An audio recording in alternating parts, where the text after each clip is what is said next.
Hello, I'm Dr. Namrata, consultant medical oncologist at Omega Hospitals, Gachibowli. ఈ scalp cooling అనేది ఎప్పుడు వాడతాం?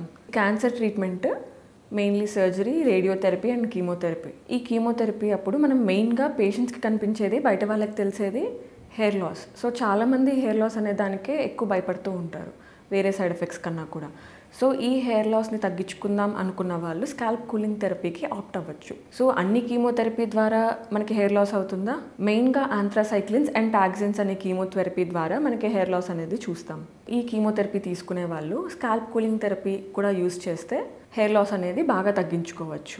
ఆంథ్రాసైక్లిన్స్ కన్నా కూడా టాక్సిన్స్ అనే కీమోథెరపీకి ఈ స్కాల్ప్ కూలింగ్ బాగా పనిచేస్తుంది. సో స్కాల్ప్ కూలింగ్ థెరపీ అంటే అసలు ఏంటి? స్కాల్ప్ కూలింగ్ థెరపీ అంటే వెస్ట్లో దీన్ని cool caps or cold caps అని కూడా అనేవాళ్ళు. సో ఈ స్కాల్ప్ కూలింగ్ థెరపీ అనేది ఒక మిషన్. ఆ మిషన్కి ఒక హెల్మెట్ లాంటి డివైస్ని కనెక్ట్ చేసి ఉంటుంది. ఆ హెల్మెట్ లాంటి డివైస్ని అయితే తీసి మనం పేషెంట్కి connect at least 45 minutes before chemo, during chemo and minimum 1.5 hours to 2 hours after chemo వాడినట్లయితే ఈ హెయిర్ లాస్ అనే దాన్ని బాగా తగ్గించుకోవచ్చు. ఈ స్కాల్ప్ కూలింగ్ థెరపీ ద్వారా ఏమైనా సైడ్ ఎఫెక్ట్స్ ఉంటాయా? ఆల్మోస్ట్ నిల్. ఉంటే మ్యాక్సిమం ఆ కూలింగ్ టెంపరేచర్ వల్ల కాస్త మైన్యూట్ హెడేక్ ఉండొచ్చు.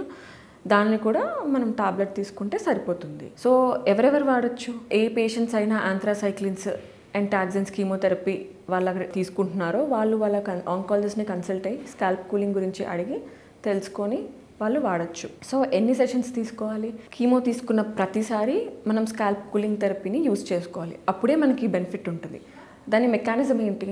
ఈ స్కాల్ప్ కూలింగ్ థెరపీ అనేది ఆ హెల్మెట్ డివైస్ కనెక్ట్ చేసుకున్నప్పుడు కూలెంట్ అనేది స్కాల్ప్లో సర్క్యులేట్ అవుతుంది.